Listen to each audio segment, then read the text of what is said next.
Attention! The National Weather Service has issued a hurricane warning for the entirety of the National Hockey League. Please stay tuned for further information from the Storm Cellar. Welcome back to the Storm Cellar. Brad and Ray are here. It is a glorious day, Ray, because although the Canes are not playing tonight, hockey shall be played this evening, sir. Yeah. As a matter of fact, it is your wife's team, right? Toronto and Ottawa to kick off the preseason. How are you doing, sir? I'm doing great. And Carolyn doesn't get too wound up about the preseason games and stuff like that. She expects the Leafs are going to, find their way. She's got I don't know, the anticipation is always high, just like it is for every Leafs fan. This is the year. This is the year we do it. But you can't get knocked out in the preseason. No, you can't. Exactly. That comes in the first week of October, right? It's going great, and as always, it's always great in the Storm Cellar when we're able to have a guest join us. It's not just you and me, kicking the can a little bit. We've got a great guest who's joining us, and Brad, you know him a little bit more than I do, especially because of where he comes from. And it's become one of the things that we've really enjoyed. Zach and Pours for Scores. Is that unbelievable, Brad? What do you think? Well, yeah, it's, so our guest today is the other half of the founding folks from Pours for Scores, who use goals, celebrations, or I think at this point, it's whatever you kind of want to, I don't want to say bid on, but, whatever you predict, you're willing to put money on the line. They're raising money for charity, an excellent cause. We love it. Zach from Pours for Scores is with us today. How you doing, Zach? Doing good. Thanks for having me on, guys. Appreciate it. Well, anytime we've got, I'm going to call you a celebrity. You know what I mean? A podcast celebrity. That's what I'm going to. No, not too far at all, especially when you're doing something like what you're doing, like Brad said, raising money. That's friggin' amazing. So, Zach, what we're going to do, normally we go straight into the tell us why you're a Caniac and jerk like Brad and I. That's usually how we start. But I'm always about promotion of what our guests are doing. So we're going to start there. Tell us everything we need to know, everything our listeners need to know about Pours for Scores, how they can be a part of it, what caused you to do the start at all. Yeah, thank you for that. So it really started on Twitter during the COVID season where their fans couldn't attend games.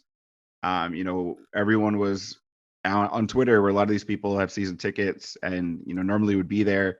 But people were all on their phones at home, so we were really just looking to get a way to get people energized, and a lot of people were talking about the game. So back in 2021, when our good friend Vincent Trocheck was still a member of the roster and not wearing that ugly blue jersey that you'll see floating around on Twitter, horrible. But I just threw out there one day.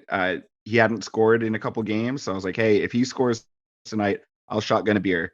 And then it got some headlines. He scored an important goal in that game that ended up kind of turning the tide. And then next game I did it, and then he scored again. So I was like, oh, I guess I got to do it again. And then it kind of just kept going. And then other people picked players, and it turned into this whole thing. We ended up, for everyone that made a video, we pledged $1, and we ended up getting $8,000 that shortened season of 2021, and then a few more thousand last season. And find us on Twitter at Pours for Scores. You can find it through my account at Caniac Zach as well. It's where you'll find everything we're doing. I know for Brad and I, starting the Storm Cellar, it was just a way for a couple of guys who've known each other for a super long time, who love the same team, who've known each other for a long time. I just want to talk about the game, you guys going the extra mile to find the charity, you know what I mean? Get everyone together, especially during the, pandemic. I mean, that's just Again, one of the reasons why I say Canes fans are the greatest. They look for ways to connect, and they love their team, and they do it well. Zach, I mean, that's just awesome. Yeah, thanks. It's a lot of fun.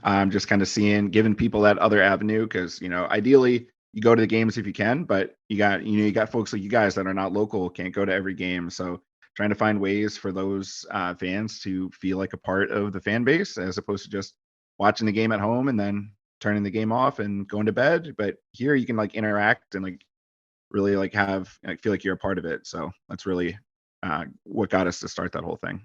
Not a lot of Mountain Dew for me last year, as Svechnikov was just costing me a fortune. So this year I'm going to be looking for like who's not going to score a lot. Like I don't know, maybe Burnsy will be a little cheaper for me, but I'm already not much of a drinker, and now I've cut out soda, so it's going to be a lot of like water, I think, for me this year. We hope orange that juice, grape juice. Yeah.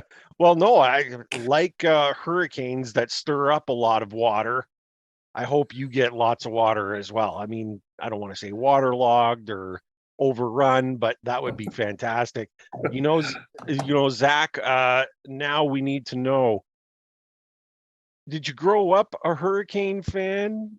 Do you have like how did it come about for you? Because we've always had lots of guests that started with one team and then kind of migrated over to the Hurricanes. Guys like me who migrated with the Whalers to Raleigh. You know what I mean? What was your story? What makes you a Caniac and Jerk? Tell us about your all-time, if you have an all-time favorite. If it's different, tell us who's your favorite player now, who you love to see. Give us the lowdown. What makes you love the Canes? For me, it is sort of the latter, that story of having one team and then moving into the Canes. I was born in suburban Detroit in Michigan, and and the timing was beautiful. They won a Stanley Cup when I was 6 in '97. They won again when I was 7. They won when I was 11 in 2002 against our Carolina Hurricanes. So one of my oldest Canes memories is actively rooting against them in the 2002 Stanley Cup final. I was in 5th grade, and it was one of the best years of my life. But that's not something I ever thought I'd hear on the program, Ray. My earliest Canes memory is actively rooting against them. Yeah, that's, you know what, but you can understand it. And it's funny, I remember distinctly where I was in 2002 during those playoffs as well. And man, oh man, love it. So continue your story, Zach. Then in 2008, the Red Wings won again when I was 17. And immediately after that Stanley Cup win, I'm talking like a week later, my family relocated to Cary, North Carolina. And it really, I don't know how else to describe it, but just kind of, it started at 100% Red Wings and 0% Canes when I moved here. And just every year sort of ticked up like 10% less Red Wings and 10% more Canes, just because, I mean, I lived in the Raleigh area, went to NC State, go Pack. But cheap tickets for students was, a lot of my friends were going to games. I was a really big hockey fan, like huge hockey fan growing up, played roller hockey. So I would go to every Red Wings Canes game when they came. But then I started going to other Canes games and, buying a t-shirt, and then like, okay, like I like this team. They're fun. And they're just like very slow. But always still, it got to a point where it was like maybe 51-49. And then one of my friends who's a big Canes fan, he's like, I'm buying you a Canes jersey. I'm buying you an Aho jersey. You're done with this Red Wings thing. Forget it. And that was right around the turnaround in 2018. That time in like December, January, I think they went on like a decent winning streak to really flip that season. And my friend bought me an Aho jersey, and they had season tickets, and they didn't go to every game. Like their parents didn't. So I went with them, and I ended up going to like 20 of those games in like 2019, like into the playoffs. And it was 100% to 0% from that point on. That's outstanding. So is it a guess on our part to say that you're an Aho fan through and through? Like he's your guy? Yes, it's a good question. So Aho always feels to me like a cop-out pick as your favorite player. You know, he's our best player. Like you pick him, like yeah, everyone loves Aho, but you need to have another. So for me, that was Trocheck for a while. I really liked him. Um, he Is was he really dead to you nice. now? He's not dead to me, but if he scores against us against the Rangers, that's going to be tough. Yeah. I hope he does really well. Other than His then, training camp and I can picture, just if you guys saw it, he looks, I mean, yeah, he doesn't look happy. I'll put it that way. no, He's he got a few doesn't. million reasons to be happy there, but that was not a flattering picture of him that they released. Yeah, not. I mean, a lot of the pictures don't look great. Some of our guys aren't looking their best, but Seth it is Jarvis. what it is. It's what is with their haircuts? What did they all get? We lose a bet? Him, Natchez, and Kochikov all just got like the same buzz cut. Like, what happened? Cut it down. Yeah, Lost a bet. I like to think that they were just they saw Ray and I on the podcast and went, oh, that's a good look. Yeah. You guys can claim that. That's all. It's all yours, right? That's outstanding. That's outstanding. You know what? It's funny too. You're right. I look at Aho. There's so much to love about him and the way he plays. Is it the style of play that captures you? Do you like certain style players and so forth, or is there something different? Like I just love the 200-foot game. If you're a player that can play the 200-foot game as great on defense as you are on offense, I love that. I absolutely love that. I'm not kind of a niche player. You know what I mean? Like if some people like the snipers, some people, you know what I mean? How is it for you, Zach? I really like Trocheck and a guy, unfortunately, another one who left us, Nino, that just play real like physical, like get into the corners and like you can tell they're not taking anything off. Like you see a guy like Jesper Fast as well. Like he'll always go deep into the corners and like fight for it. Love that sort of thing. That always really speaks to me. But Svetch too, you gotta love the flashy, the goal No. scorers, like hitting the one timers, like that's so exciting, of course, too. But yeah, for me, like it's always been like that Trocheck, maybe Nino type. But we'll see. We'll see this year. I was really looking forward to watching Pacioretty play, but we'll see. Probably be more of a Svetch guy this year. There you go. I've always liked those. I always call them the lunch pail guys, right? I mean, I've said a million times Kevin Adams my favorite all time Kane because that was it. Was he the most talented guy on the ice? Not by a long shot, if we're being honest. But did he have as much grit and determination in his heart as any guy out there? 100%. Svetch is my guy because I see that kind of that quintessential power forward in him, right? He can score goals, but he doesn't mind mucking it up, and he does take too many penalties, but he also is a bit of an agitator, not as well as Trocheck, for example, who I thought did an amazing job, particularly in the last couple of playoff runs. But Aho is like it. I think of it like in golf terms. Aho is a 6-inch putt, right? That's a gimme. Everybody, Aho. If the Aho's not on your list, I'm not sure what you're watching.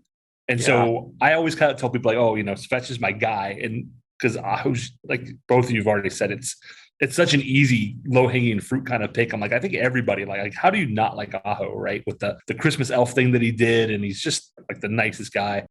Tavo is just, I love that guy. That guy is the best interview, from it's just a hat that fits my head to, somebody mentioned on Twitter yesterday, he said, we'll never see Tavo do a lacrosse style goal because he knows he'll get interviewed if he doesn't. There you go.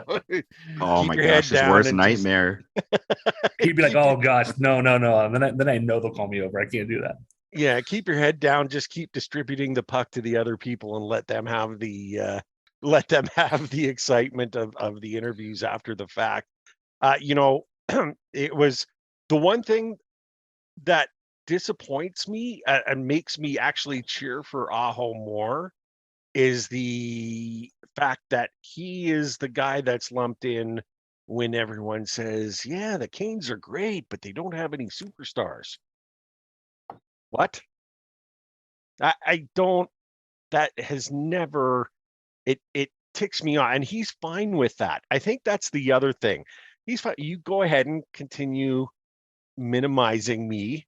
I'll just keep going out here and doing what I do, and it's absolutely fantastic. I love that about him. Training camp, Brad, Zach, it's been underway, and we are so excited. I mean, there were lots of great things about the training camp. We did have something terrible happen as well already, and terrible for one, Jake Gardiner. Let's talk about this one, and it was a surprise to me. I had not heard about this, and you guys sprung it on me, and I was stunned and disheartened for the man. What happened with Gardiner? So Jake played excellent in Toronto, brought down to Carolina, had significant back and hip injuries, was out for over a year on LTIR, just recovered from back and hip surgery. Since he was recovered, he even played in a tournament a few weeks ago.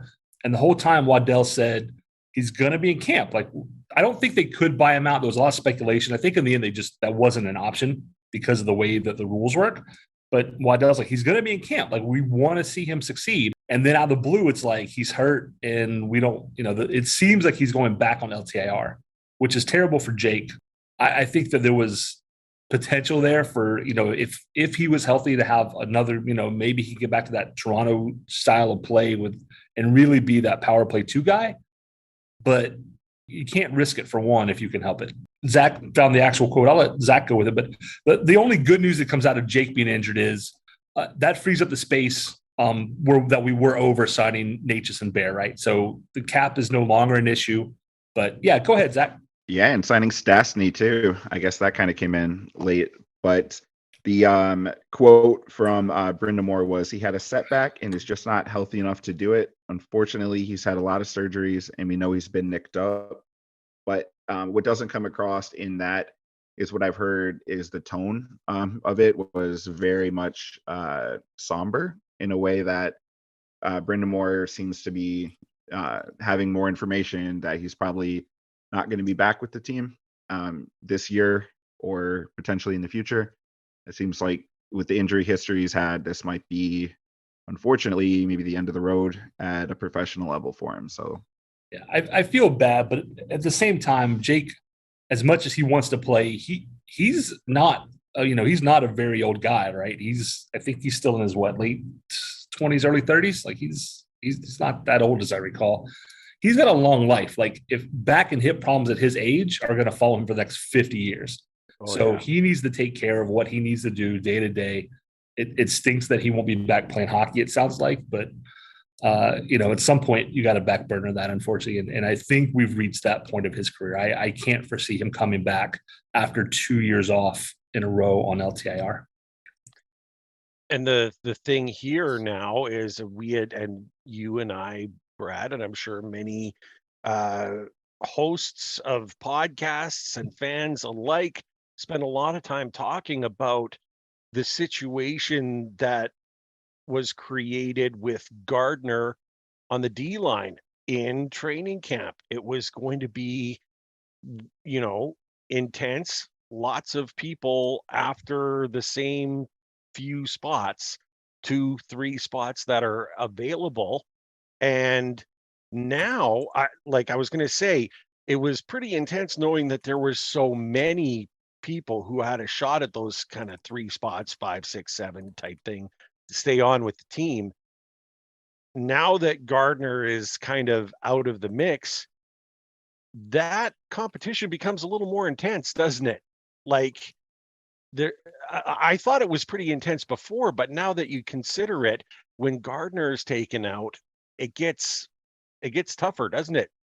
for sure, we're looking at Chatfield, Coughlin, Haan, and Bear for the 5-6, and then that 7, that like Brendan Smith role, and then Bear at the end of last year. But yeah, that's tough. I mean, I think if I had to do a prediction, I think like Chatfield, from everything I've heard, he's got an inside track to his spot.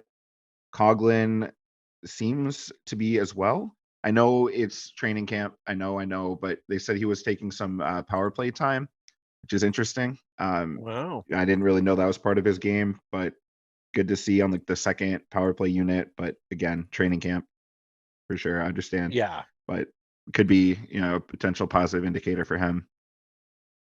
I think the biggest thing I see there is, so having watched Chatfield play quite a bit in the AHL the last half of last season, and then seeing him live in the Calder Cup finals, that guy can play. I really hope he gets a shot.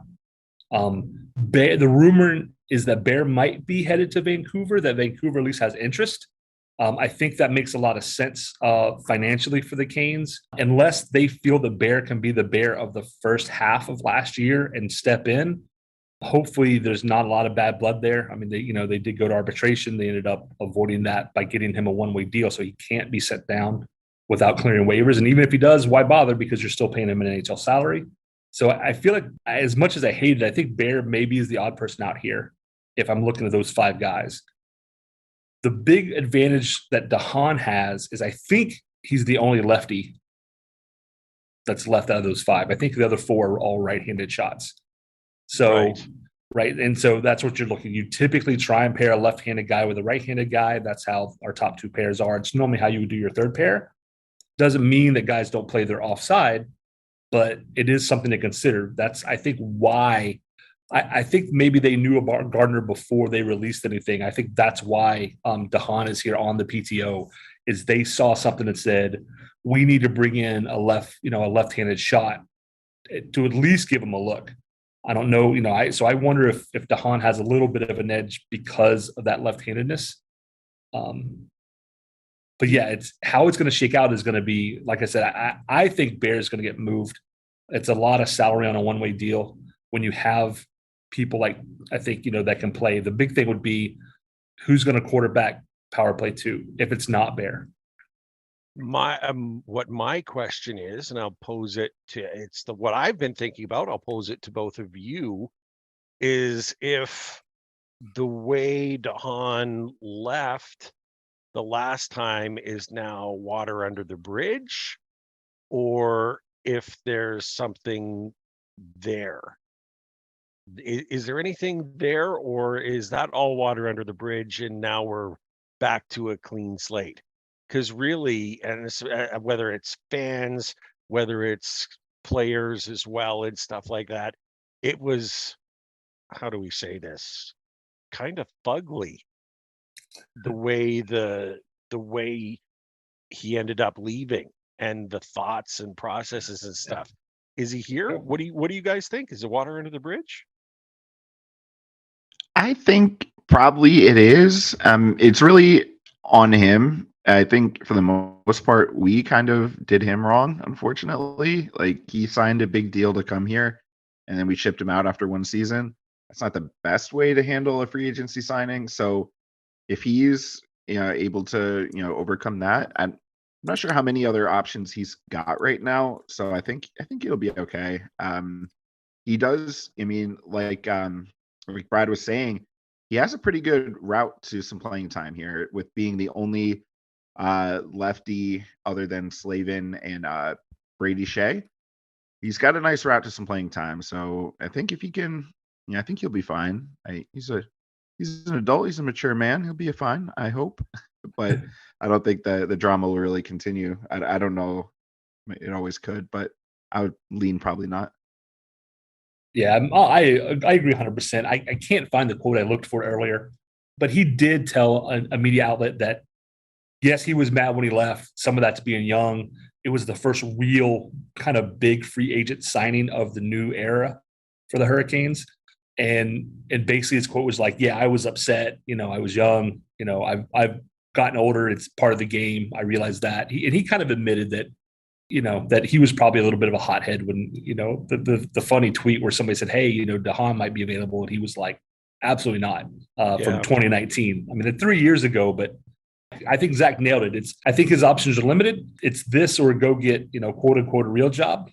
So he'll put it behind him, right? And these guys want to, I think, if nothing else, these guys want to win more than they are going to worry about that kind of stuff, right? He wants to, he wants to raise the cup way more than he's going to worry about what happened 4 or 5 years ago. He's a left-handed shot. He already knows the coaching staff. I mean, we haven't had a lot of turnover in coaching staff. He already kind of knows the game plan. He knows what's expected of him. All those things give him, in my mind, the best shot of that group to anchor that 5-6-5. He'd be a nice addition. I was very surprised when the PTO announcement was there, but then in seeing the interviews after the fact, I mean, he looked around the league and there weren't a lot of spots open, you know what I mean? And especially teams that had cap issues and stuff like that. It's kind of funny because Carolina, I guess until the Gardiner situation, had a bit of a cap issue themselves. But now I don't know how much that flushes away, but he said, the Kings are a contender. I want to win. I want to lift the cup. If I'm looking around the environment, looking around the league for places where I can try to jump on board and be a part of a team, why not go to a team that's got an excellent opportunity to hoist Lord Stanley? And certainly you can't blame him for his desire to win, especially in that regard. And I think if we were to win, just like every 2006 player, right? They're kind of hallowed players. We love them to death, and it's fantastic. So he could be one of those too. Can I ask you a quick question? Sure. Is it just me, or have there been more PTO contracts this year than I ever remember hearing about? This year was the first year that I heard about such a thing as a PTO, and everyone's getting them. Zach, this is crazy. Is this a loophole thing in the league? I knew guys used to get it, but I always felt like there was like one or two edge cases. And this year, even good players, Sonny Milano is on a PTO in Calgary. Like I guess I don't know what's different about this year. Maybe the flat cap is causing this. I don't know. Any thoughts? Yeah, I'm not sure like logistically what is causing it, but certainly an uptick. I remember when we signed. I forget which one, but it was one of Brock McGinn's brothers to a PTO, and he was playing with the Checkers at the time. This was like 2019. I remember that, but I really don't remember many more.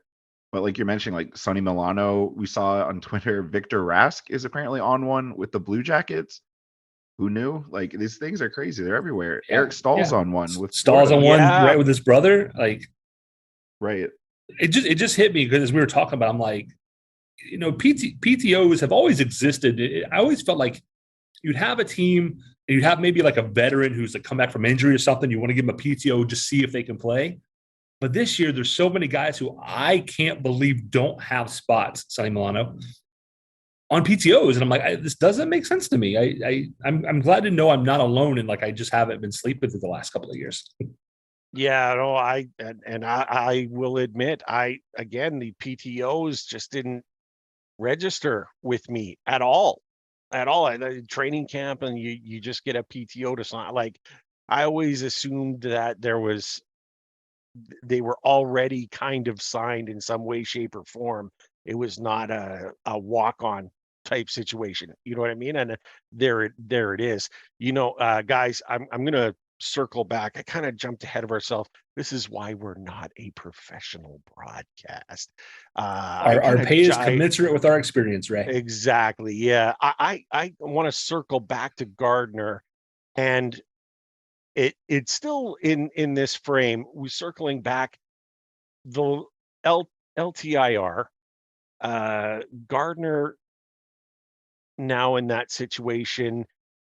And the cap. We're always talking about the cap. The cap is still going to have to be dealt with and stuff before the opening game.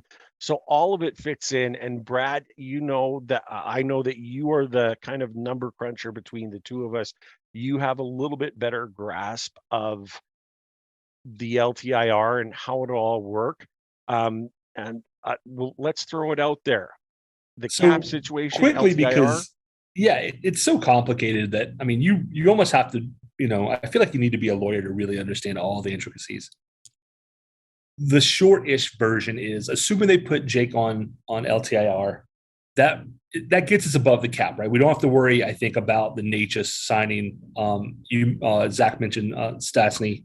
We're clear, right? Regardless of what happens with with patches.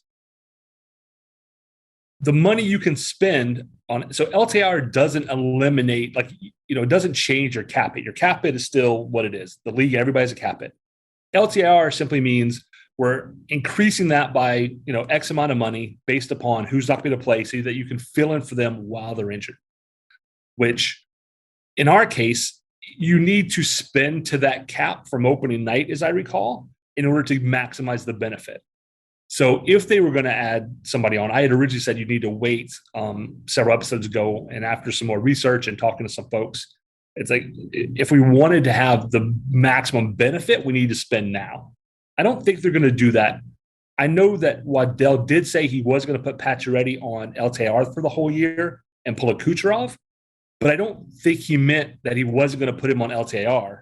I think he meant we're not going to hold him out and then suddenly he's good for the playoffs, right? I think he was saying, I'm not going to game the system. I have a feeling that we'll see Patches going to LTIR until such time as he's capable of coming back, and then they'll bring him back. If they play it right, we should have some money there at the trade deadline to move some pieces and get the team better, because, that's just, last year we liked the Max Domi signing. He didn't bring as much as I thought he was, other than that Game 7 against the Bruins. He was fantastic, right? 2 goals. And that was worth the signing alone. It really kind of was, because that allowed me to walk around town with my Canes jersey on and my head held high, right? But, with this team is in win now mode. And guys are coming here because we're in win now mode. That's why Haan is here in part. And I kind of want to move this into the next thing, which is there's been a cultural shift with the Hurricanes. We've gone from people who played here kind of bad mouthing the area or the team or the fans as they've gone away, like it's small market, it's this, it's that. I'm not going to throw players under the bus, but they know who they are. And now, it used to be, we need to convince people to sign. We need to convince guys to come here. And we couldn't get them to come in. That's why there are so few big free agent signings here, except for, my favorite player, Paul Coffey. Did Paul come here? Yes. He a big name? Yes. Was he in the last couple of years of his career? Yes. Wasn't the Paul Coffey of the 80s Oilers at all, right? He had lost more than a step by the time he got here. And but now we're seeing guys who are choosing to come here. And I think that's cemented by, I was listening to the Surge cast earlier today. They had on Walt Ruff. And I didn't realize that Peterson, who nobody's really talking about, he's been in town for over a month because he wanted to get in and get acclimated, and he's been working out for a month. They signed Burns. It felt like within a couple of days, Burns is posting pictures, I guess, on his Instagram in his RV in Raleigh, cooking out over an open fire. Like, he's already here. He's been working out. It feels like basically since he was signed, within a few days of his signing. It sounds like, listen to Walt Ruff, a lot of the guys have already been getting together and working out for 3-4 weeks now, which is amazing. That's the kind of attitude you want to see in the culture that you want to build. And Rod's built that here. I couldn't be more excited. These guys are in win now mode. And as long as management's on the same page, and it feels like they are, I'm really excited. We don't need to jump off to that, what was it, 8-0 October of last year, but which helped us tremendously, because down the stretch we weren't good, right? You want to build to, we build up. We want to peak at the playoffs. We want to be healthy at the playoffs. So I'm not worried about Patches being injured until after the All-Star break. Doesn't bother me in the least. He was hurt 4 times last year on IR. That was I can't talk today at all. That was going to happen. Yeah. Right. But the culture, the fact that, the guys are here, they're working out, they clearly gel, right? Especially a lot of our foreign players. You constantly see pictures, Teravainen, Jarvis, Aho, Svechnikov. Those guys seem to always be together. And I love that about our team. What do you think, Zach? So having come as a Detroit fan from some of that 2002 Detroit team might be one of the best teams in history. And they clearly clicked on all levels. And then it sounds like you kind of became a Canes fan, like you said, as things were starting to cement. Have you seen that kind of progression? Like the team is more of a team off the ice as well as on the ice? Absolutely. But first off, how dare you? The Canes signed Alexander Semin. That was a big free agency signing that year. Do we didn't work really want out. to talk other than having a really cool jersey? Like I wish they assigned him. Never mind. Yes. Yeah. I'm trying to forget that signing. Sorry, guys, but that was a big signing at the time. It didn't work out. It was. I think Zach's a contrarian. First, he brings up Detroit's like 47, Stanley Cups to start the show. And then he brings up Alexander Zeman. Oh, I think he's just are you a button pusher, Zach? Is that? Maybe, but no. Yeah, like growing up, the Red Wings would just every summer, like July 1st was a holiday for us. It would be like, okay, which players are we going to sign? And it probably were great. Like that 0-2 where they signed Brad Hull, Robitaille, and Hasek all like within like a week of each other. But NHL is not the same anymore. So certainly, I mean, I've seen a lot of takes about just like who would have imagined Brett Burns being in Carolina and being happy about it. Like he seemingly is fully embraced it. If you would have told us a couple of years ago we'd have Brent Burns on this team, I know he's in the twilight of his career, but he seems energized and ready to go. Not just signing one more deal to make another $1 million before retiring. He seems happy about it. So that's great. Definitely more of a destination. The more.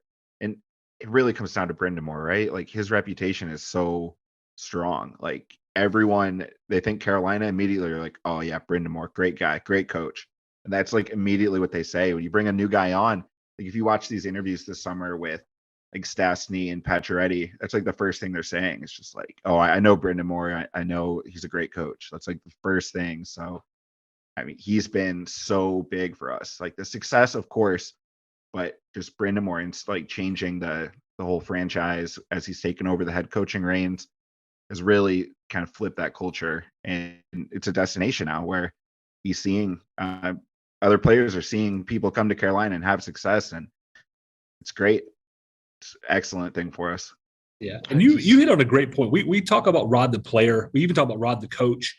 But it's not just that he's coached the team and really bonded them. It's Rod is almost single-handedly, it feels like. You got Tom's got to like write the checks, but if Brind'Amour's not the coach here, if Brind'Amour's not involved, do we see the turnaround in the culture the way we have? I don't think you do. I think Zach hit it 100%. It's guys know Brind'Amour's here. They know his work ethic. They know what he's going to expect of them.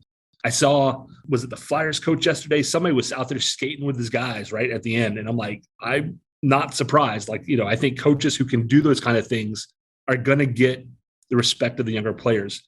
Guys like Torts and Philly, kind of the old school guys, I think that idea and that method of coaching is out. And guys don't want to just play for, a hardo anymore. They want to play for somebody who still gets it and understands, that you can play hard and still be a person. And I think Brind'Amour is almost solely responsible for that shift in the paradigm. So go ahead, Ray. Well, my thing about Rod is people like he still has a reputation of being, hard. You know what I mean? Like he demands a lot. But I think the key and the difference is that and I've used this phrase for other folks before, but he's kind of a put up or shut up too, right? Like he demands your best effort, your best foot forward all the time, because that's the way he played. That's the way he is. And he still is in it. You know what I mean? Like again, Rod the Bod is not just a funny little rhyme. I mean, the guy is ridiculously fit, could still play. You and I have talked about it being, the slapshot Dunlop player coach type guy who'd go out there and kick some arse. He could still do it. I wouldn't want to go in the corners with him in like an alumni game. No. Be like, nope, no puck's all yours, Rod. There you go. Excuse me, sir. That's exactly, just get out of the way. But I think he also knows, and this is something to be said for the coaches that were former players. They lived on the other side of the coach asking for more out of them. You know what I mean? And I don't think, now to be fair, I don't think any coach ever asked for more out of Rod, because he was always giving you everything. You didn't have to worry about it. But he knows how to communicate. He's found that way to, like, the young players just love him to death, but he's got the respect of a lot of the veterans and stuff, the older guys who know what he's about. I mean, he's kind of a perfect storm. Pardon nice. thank you. I try to do Well that. done. Well done. He's the perfect storm for the Hurricanes. And it just creates a great environment that is the envy of the league. Envy of the league. You know what? So we used to, when a guy was soft on the players and he kind of let them get away with whatever they wanted, like the inmates or in the asylum. You know, we used to be like, oh, that guy's a player's coach. And Yeah. Rod to me is redefined what a player's coach is, because you nailed it just like Zach did. Rod is a player's coach. He's there for his players. He's making sure his players are taken care of. He's making sure that they're developing, that they're building, but he's not easy on them. You know, it's like being a good parent. You want to let your kids fail and you want to let them try and you want to help them succeed, but you don't coddle them. And when they grow up, they will realize, like you did. And you know, like I said, players coach to me used to be a pejorative, right? It was a bad word. Well, like as a players coach, that means that the team's just kind of doing whatever they want.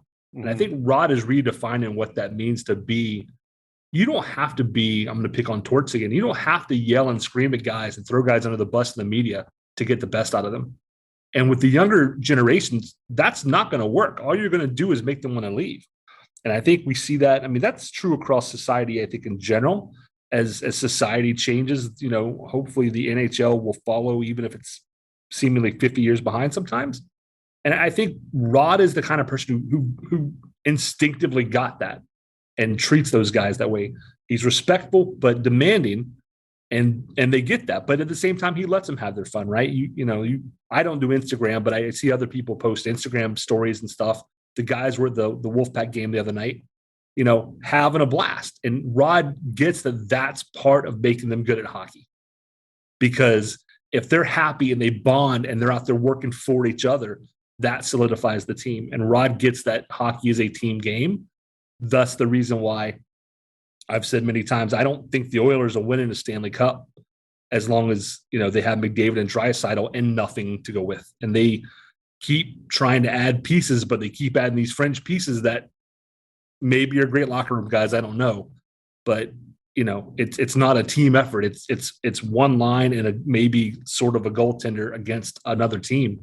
And, you know, I think you're going to show up that way. If anything, the Oilers are doing the opposite. They're adding some locker room cancer types like every time, Virtanen. They're kind of going the other way. And what's funny is go ahead. They have Ken Holland, the same guy I was talked about with the Red Wings. So that's a funny little way to bring that full circle. Of he's the guy that brought in all those players with the Red Wings, and now he's bringing in some of these guys to complement McDavid. I don't know if it'll work. I wouldn't bet on it. And that actually goes to what I was going to say, which is they're doing this old school, like this is 30 years ago, right? We're going to bring in people that they're not good people, even if they're good at hockey. We're just going to hope that they win enough games people forget. But going back to the culture shift in general, like people are no longer willing to just go, oh yeah, that guy's great at sport. Most people, there's still some people I see out there that, you know, as long as they win, I don't care what they do in their personal life. But I think most reasonable people are past that, right? Yeah, you're right. Being in Calgary, looking at the Oilers, there's always that little skew of hatred and stuff where you kind of like seeing them struggle. You know, I don't know. They've got so many issues and how to deal with and stuff, and you know, some people are looking at last year and they're, you know, getting to the Western Final and saying, "Oh, we're right there." But I don't know that that's a sustainable. I don't know that that's a sustainable path for them. There's just needs to be more there. The environment is just whatever. One They barely final got note past the on, Kings. I mean, they should have lost to the Kings, in my yes, opinion. 100%. And one final thing about Rod, I think, and I don't know. My take on him is also the fact that, while he's hard on all of these players, you feel there is a genuine desire for him to see the success grow with the youth and all of his players. He genuinely desires them to be the best that they can be, to achieve their greatest goals, to be their best selves, kind of thing. There seems to be a genuine ability there, where there are coaches in the league who are there to do a job. I'm here to be paid to do my job and get the most out of these guys. And I'll do whatever it takes, whether it's screaming and yelling, whether it's, softer hands, whether it's whatever. They're more worried about themselves. And I think maybe there's that has something to say about the, guarantee that Rod is going to be the coach. You know what I mean? Like, he doesn't have to worry about his job, so there's that environment thing. But I just love everything about Rod. In Rod we trust. I mean, that's Absolutely. really. There was a lot of rumors that he wouldn't sign his contract until his assistant coaches were taken care of. I mean, that's throwing it out there, right? I'm assuming it's true, and it for everything that I've read, it seems to be the case. You're right. He's less concerned. He's made his money. He's left his mark. Hockey Hall of Fame needs to acknowledge that. Why but, the hell has he not? He's but he's looking out for everybody. I think that's and Brock Sheehan, the new coach of the Chicago Wolves, is another guy who I think is going to fit that mold and help balance that. They're going to have a really good team. We keep thinking about who's going to make the roster. The ones who don't are going to end up in Chicago. And Chicago, who had a lot of really great talent leave, is going to get an infusion of new talent with Brock at the helm, who has, I think, a similar philosophy. I'm super excited. So that's awesome. Thinking about turnover in hockey, at least one more thing that I want to talk about is, and this week was just blew my mind, right? 2022 retirements from the NHL. We had Chara, PK Subban, and Keith Yandel all like back to back to back. Within hours. Within the same day, right? And then in addition to that, we have former Hurricane Gerbe. We had Getzlaff, Marlowe, Canes legend, Patrick Marlowe, Tuukka Rask. Those are some heavy names. I mean, that it feels like a lot of really big names retired this year.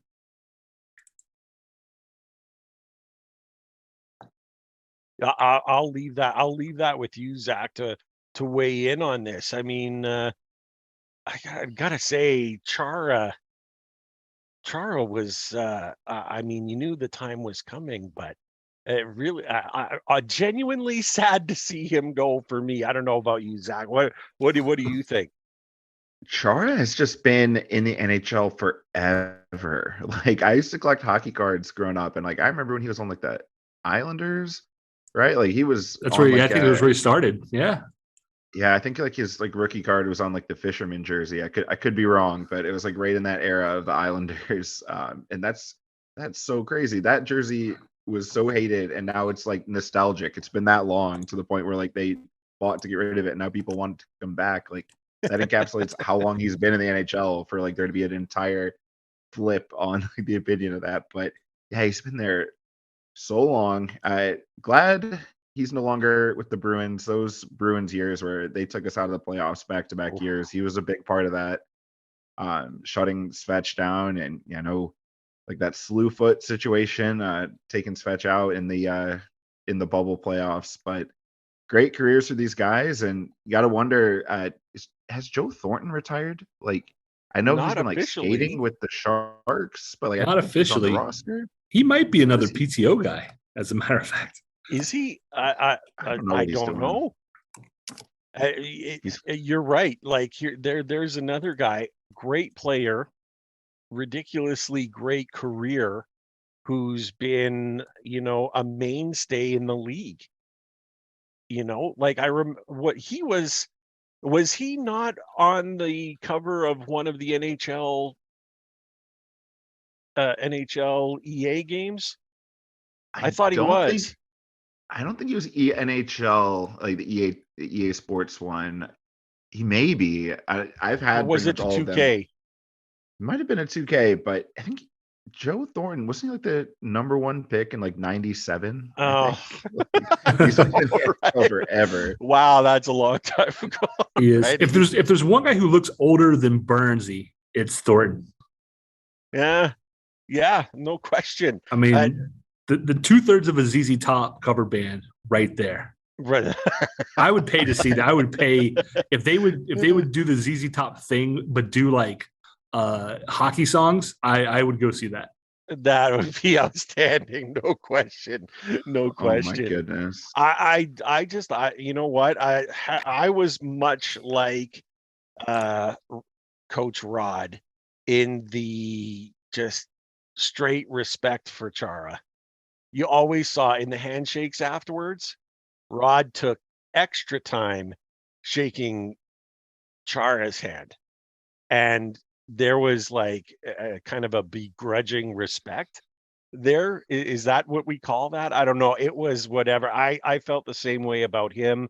I was like, dang, I wish he was, a Hurricane. In fact, during our podcast, when we were talking about possible trades, I thought Chara would have been a great addition last season, right at the deadline. I would have wanted him to be a part of that. As far as D goes, like that would have been an outstanding addition and might have been 100%. Yeah. Mm-hmm. I support that. And that's another thing. Like you can look at the 06 Hurricanes. You can look at a lot of teams where they bring in those guys kind of right at the twilight of their career that are just extra motivated, have been there. You could look at that might be like a Stastny move for us. It's that kind of guy, not as much of an NHL career as like Doug Weight had prior to that. He's been around a while, but never like was as much of a force. But those kind of guys, they make a difference, and I'm really glad to see.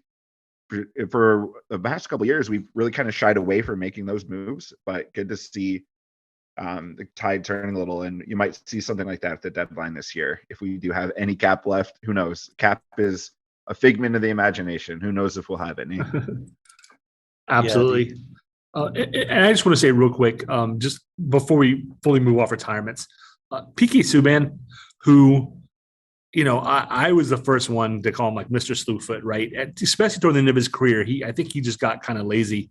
And he certainly on the ice is not somebody that I always thought played the right way.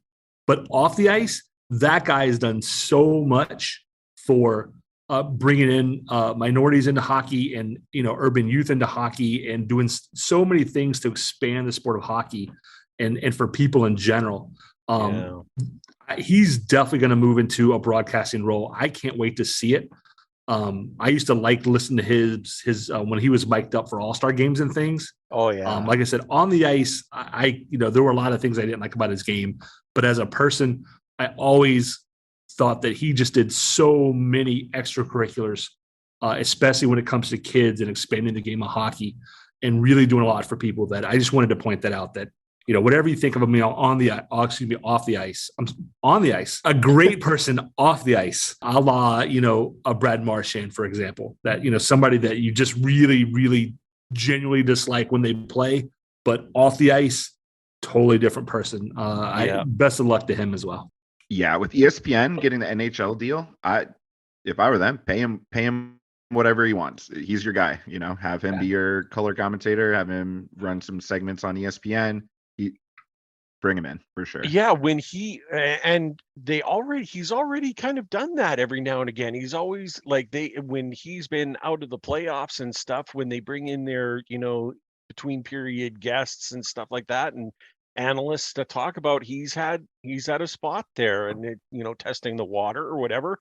And he was always great. He's got great, take and insight on the game, and he's a great communicator.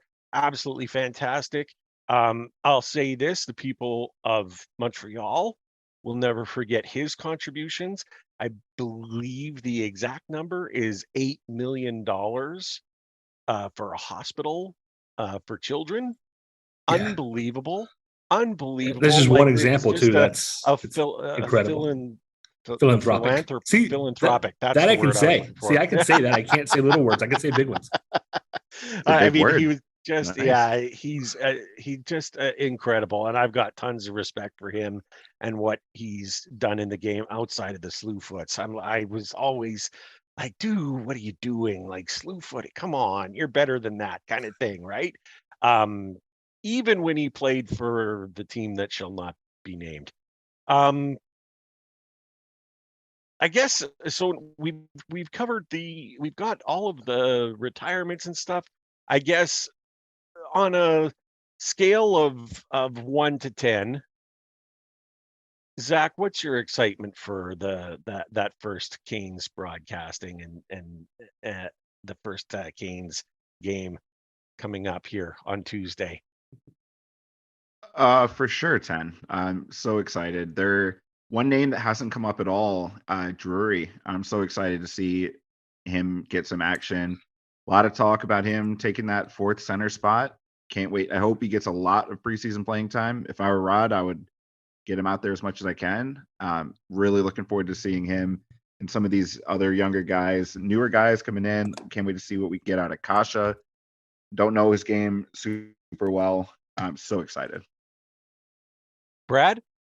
10. I was, you can't really see, but yeah, I have like goosebumps just thinking about hockey season being back and the expectation. I mean, the expectations are high, right? I mean, last year I kind of believe I went on record saying last year was a bit of a failure year. I think they should have gone on to the Eastern Conference Finals. I think that anything short of that, given the run that they had, now granted the last half of the season wasn't as good, so maybe you bring the expectations down and say, no, that's kind of where I thought we'd end up. But preseason, looking at the roster, it's a better team this year. Jack Drury, who's had a very solid career, really went off in the playoffs in the Calder Cup last year. And like the nicest kid when I met him too, like super friendly. I've almost stopped talking about him because I'm just assuming he's making the roster at this point. To me, he's not a borderline guy at this point. It's my real question is, does he play center or does he start off on the wing, which is pretty common in Carolina for younger guys. I'm a 10. Even Tuesday night. I mean, we have games tonight. I might try and tune in to that Toronto-Ottawa game, but Tuesday against Tampa Bay. What a way to start a preseason, right? Just to get under your belt. The defending, number twos, the people who have been, other than the Bruins, the real thorn in your side the last few years. Still an excellent team, but we said this I think all last year, Ray. Both teams are another year older, but in the Canes' case, it benefits them, and in the Lightning's case, not so much, right? They're another year older, but they're still a force to be reckoned with. So I can't wait. I'm super excited. I'm gonna save my the statement of my expectations for this season for closer to the start of the real season, because I think it fits a little bit better then. I will say that I am super excited. The most intriguing part of all of this is, I mean, we've already alluded to, well, we spoke directly about it, was the rush for those few spots on defense. I'm still trying to figure out where we're going to put everyone on those four lines, because we have Stastny in here now.